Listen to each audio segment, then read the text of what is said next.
أعوذ بالله من الشيطان الرجيم. بسم الله الرحمن الرحيم. Welcome, everyone. Let's take a moment to reflect on something that touches all of our lives, our finances. The Quran invites us to see our economic choices as something much deeper than just transactions. They're actually profound expressions of our inner state. It suggests that behind every act of spending, saving, or earning, we're making a choice between two totally different ways of seeing the world. So let's explore this distinction together. So on one side, you have what we could call the divine economy. This is an economy that's rooted in tawakkul, in a deep, profound trust in the sustainer of all worlds. It's an economy that embraces vulnerability and fosters this beautiful circulation of blessings. But then, on the other side, you have the ego's economy. And this one, it's built on a foundation of fear, on a desperate need for control, and it almost always leads to extraction, taking more than you give. This right here, this is the core contrast we're going to be looking at. Okay, so to really get a handle on this, let's start with the ideal. The Quran gives us a beautiful model for this economy of trust, and it's all captured in the incredible concept of sadaqah. What's really profound is when you look at the root of the word itself. Sadaqah comes from the root sidq, which means truthfulness or sincerity. So this is not just about giving money, it's an act that confirms our sincerity with God. It's a proof of our faith in His promise of abundance. You could say it's an act of the heart, long before it becomes an act of the hand. And the Quran doesn't just mention it, it gives us a clear spiritual curriculum for how to practice it. It teaches us to give from the good things we've earned, from what we actually value, not just our leftovers. It asks us to challenge that little inner whisper of Satan that threatens us with poverty if we're generous. It encourages us to give secretly to purify our intention, to let go of our need to control the person we're helping, and to develop the spiritual insight to see the need that's often hidden behind a person's dignity. This is some profound inner training. And what's the result of living this way? Of making giving a continuous state of being, not just a one-off event? The Quran promises a soul that is truly liberated. No fear for them, nor will they grieve. And think about that. That's not just a reward in the next life. That is a description of a heart that has found true peace and security right here in this one. A security that's found in letting go, not in holding on tighter. All right, so now let's flip the coin and look at the absolute opposite of sadaqah. If sincere giving is the medicine, then the Quran identifies a specific sickness of the soul, a spiritual disease that shows up in our finances, and it calls this disease Ribā. Now, on the surface, Ribā refers to any kind of exploitative, guaranteed increase on a loan or a transaction. The key feature here is the lack of any shared risk or vulnerability.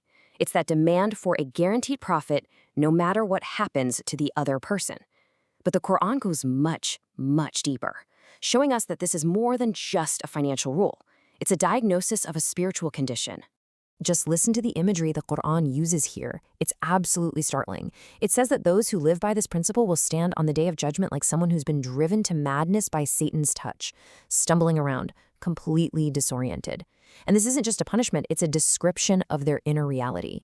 And this really gets to the core of the problem. The madness is a state of distorted perception. It's when the heart becomes so confused that it literally can't tell the difference between fair trade and unjust extraction. It starts to justify itself, saying, oh, trade is just like Ribā. It blurs the ethical lines that God has drawn. It's a corruption of our sight before it ever becomes a corruption of our society. So what is that inner voice of Ribā? Well, it's the ego's desperate demand for absolute security. It's that declaration inside that says, I will grow but without any risk. I will increase my wealth but without any possibility of loss. I will be secure but without depending on anyone, not even God. As the great master Ibn Arabi put it, taking without giving is the first fracture of justice. Ribā is the system that's built on that fracture. Because this is such a profound spiritual problem, the Quran raises the stakes in a way that you find almost nowhere else in its pages. It frames our choice in the most severe terms possible. Be warned of war from God and His messenger? That language is just shocking. It's designed to make us stop in our tracks and ask a really critical question. Of all the things that are prohibited in the faith, why does this one merit a declaration of war? What makes it so fundamentally dangerous to the human soul and to all of society? Well, the answer seems to be that Ribā isn't treated as just another sin. It's treated as a competing theology, a whole competing worldview. It's a worldview that declares my systems, my contracts, my guaranteed returns. These are what I trust to secure my future.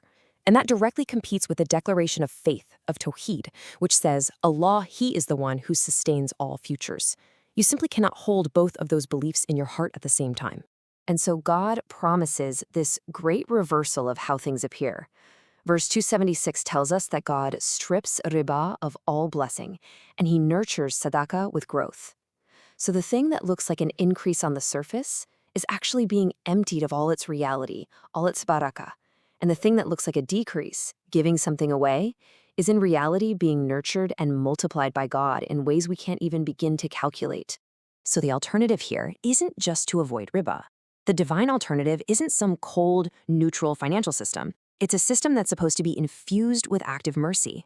Right after that declaration of war, the Quran immediately calls us to compassion. If a debtor is in difficulty, give them more time. And if you forgive the debt entirely as an act of charity, it is better for you if only you knew. Mercy is the real resistance to extraction. Now, it's really easy to hear all this and to think only of huge, large-scale banking systems. But the Quran is always speaking first and foremost to the individual heart.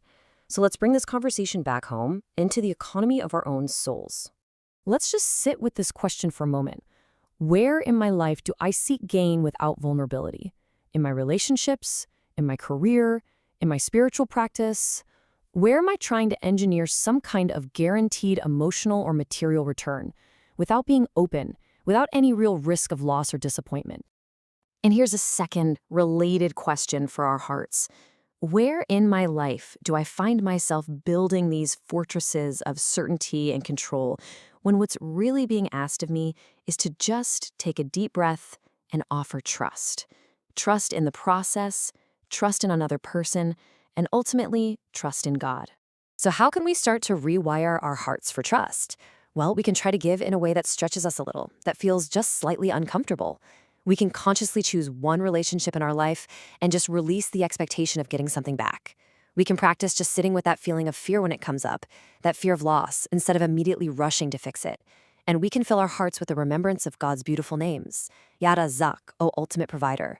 Ya Qayyum, O self-sustaining sustainer of all. And perhaps we can end our reflection together with this quiet prayer in our hearts. O sustainer beyond all systems, break the illusion of my control. Let me live in your economy of trust, where giving is never a loss. Amen. This reflection has been compiled with deep gratitude by Mir Ali Shah, a fellow seeker sharing these insights through living the wisdom of the Quran. And finally, with humility, we ask God for forgiveness and acceptance for any errors or mispronunciations that may have occurred in the recitation or explanation of this sacred text, particularly through the use of AI in this production. May He accept our sincere efforts. Peace be with you.